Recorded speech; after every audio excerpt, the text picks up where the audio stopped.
प्रांजल ज्ञान गंगा में आप सभी का स्वागत है। हम संक्षिप्त महाभारत का पाठ कर रहे हैं जिसमें कि भीष्म पर्व चल रहा है। कल हमने कथा में कल हमने कथा में भीष्म पितामह और अर्जुन के युद्ध की कथा को पढ़ा था। आज हम कथा में धृष्टद्युम्न और द्रोण तथा भीमसेन और कलिंगों का युद्ध की कथा को पढ़ेंगे। धृतराष्ट्र ने पूछा, संजय, महान धनुर्धर द्रोणाचार्य और द्रुपद कुमार धृष्टद्युम्न में किस प्रकार युद्ध हुआ सो मुझे बताइए। संजय ने कहा, राजन, इस भयानक संग्राम का वर्णन सुस्थिर होकर सुनिए। पहले द्रोणाचार्य ने धृष्टद्युम्न को तीखे बाणों से बीत दिया। तब धृष्टद्युम्न ने भी हंसकर द्रोण को 90 बाणों से बीत डाला। यह देख द्रोण ने पुनः बाणों की वर्षा करके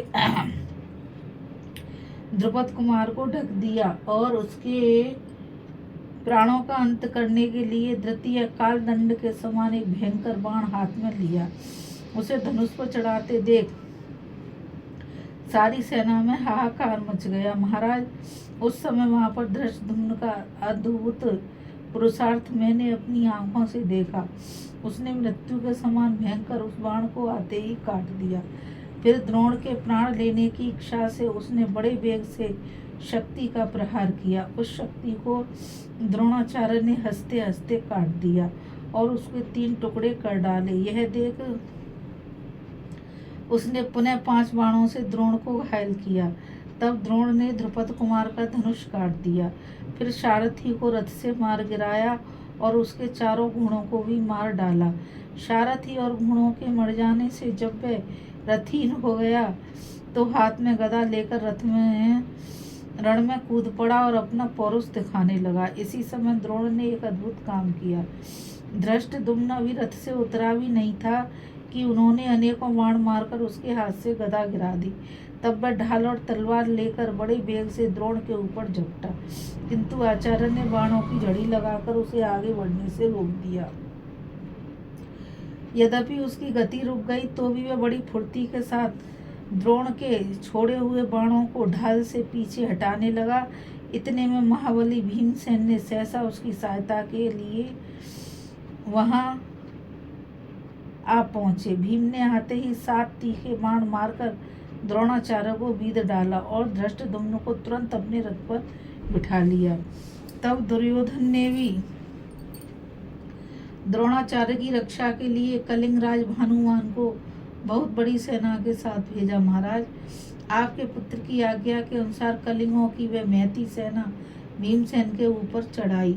द्रोणाचार्य तो विराट और द्रुपद के सामने जा डटे और धृष्टद्युम्न तथा राजा युधिष्ठिर की सहायता के लिए चला गया। तदंतर भीमसेन और कलिंगों में महाभयानक रोमांचकारी युद्ध छिड़ गया।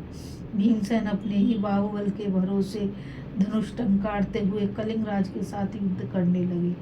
कलिंगराज का एक पुत्र था, उसका नाम था शक्रदेव। उसने अनेकों बाणों का प्रहार कर भीमसेन के घोड़ों को मार डाला। भीमसेन बिना रथ के हो गए। यह देखकर उसने जोरदार हमला किया और उन पर वर्षा काल के मेघ की भांति बाणों की झड़ी लगा दी। तब भीम ने उसके ऊपर एक लोहे की गदा फेंकी। उस गदा की चोट खाकर वह सारथी के साथ ही जमीन पर लुढ़क गया।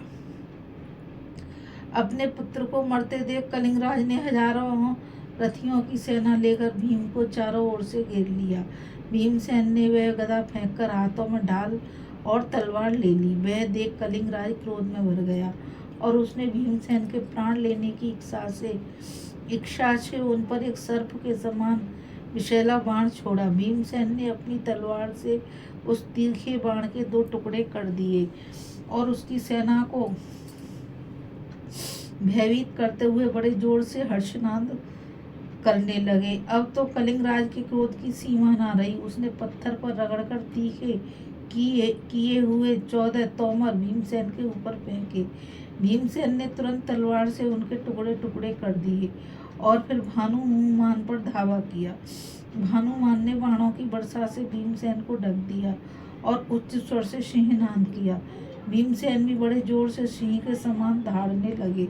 उनका विकट नाम सुनकर कलिंग सेना बहुत डर गई। उसने समझ लिया कि भीमसेन कोई साधारण मनुष्य नहीं है, देवता है। इतने में भीमसेन पुनः भयंकर शीनाद करके हाथ में तलवार ले अपने रथ से कूद पड़े और भानुमान के हाथी के दोनों दांत पकड़कर उसके मस्तक पर चढ़ गए। उन्हें चढ़ते देख भानुमान ने शक्ति का प्रहार किया, पर भीमसेन ने अपनी तलवार से उसके 2 टुकड़े कर दिए और भानुमान की कमर में तलवार का एक ऐसा हाथ मारा कि उसके 2 टुकड़े हो गए। फिर भीमसेन ने उसी तलवार से उस हाथी के भी कंधे पर प्रहार किया। कंधा कट जाने से हाथी चिंगारता हुआ जमीन पर गिर पड़ा। साथ ही भीमसेन भी कूदकर तलवार लिए पृथ्वी पर खड़े हो गए। अब वे बड़े बड़े हाथियों को मारते गिराते चारों ओर घूमने लगे। वे हाथी सवारों की सेना में घुस जाते और तीखी धार वाली तलवार से उनके शरीर तथा मस्तिष्क काट डालते।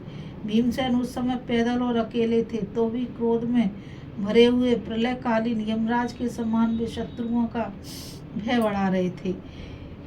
युद्ध भूमि में विचरते समय वे नाना प्रकार के पैंतरे दिखाते थे। कभी मंडलाकार चक्कर लगाते, कभी धक्के सहते हुए सब ओर घूमते, कभी ऊंचाई से चलते, कभी कूद कर आगे बढ़ते, कभी सब दिशाओं में समान गति से अग्रसर होते, कभी एक दिशा में ही बढ़ते जाते, कभी किसी पर बड़े वेग से धावा करते और कभी सबके ऊपर एक साथ ही चढ़ाई कर देते।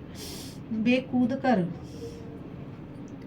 रथों पर पहुंच जाते और कितने ही रथियों के मस्तिष्क तलवार से काटकर रथ की ध्वजा के साथ ही जमीन पर गिरा देते थे।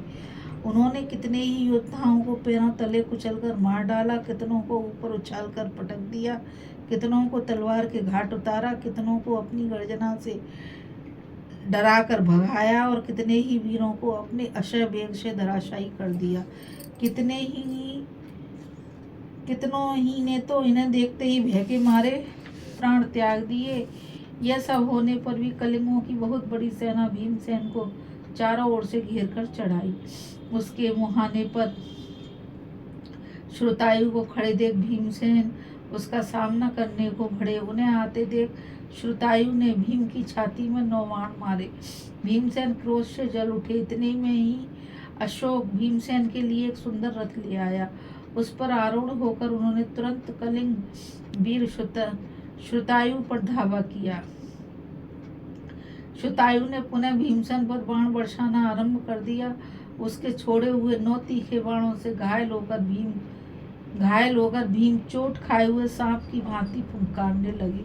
महाबली भीमसेन ने भी धनुष चढ़ाया और लोहे के 7 बाणों से श्रुतायु को बीट डाला। साथ ही 2 बाणों से उसके पहियों की रक्षा करने वाले सत्य और सत्यदेव को यमलोक भेज दिया। फिर 3 बाणों से केतुमान के प्राण ले लिए।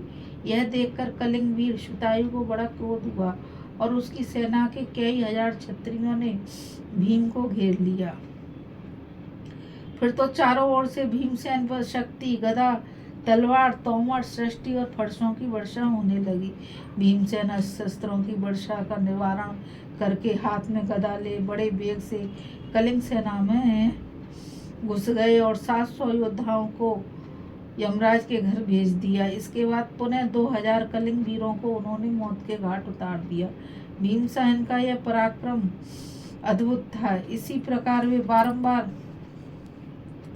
कलिंगों का संहार करने लगे। महाराज, उस समय उन्हें देखकर आपके पक्ष के योद्धा बारंबार यही कहते थे कि यह साक्षात काल है, भीमसेन का रूप धारण कर कलिंगों के साथ युद्ध कर रहा है। तदंतर भीष्म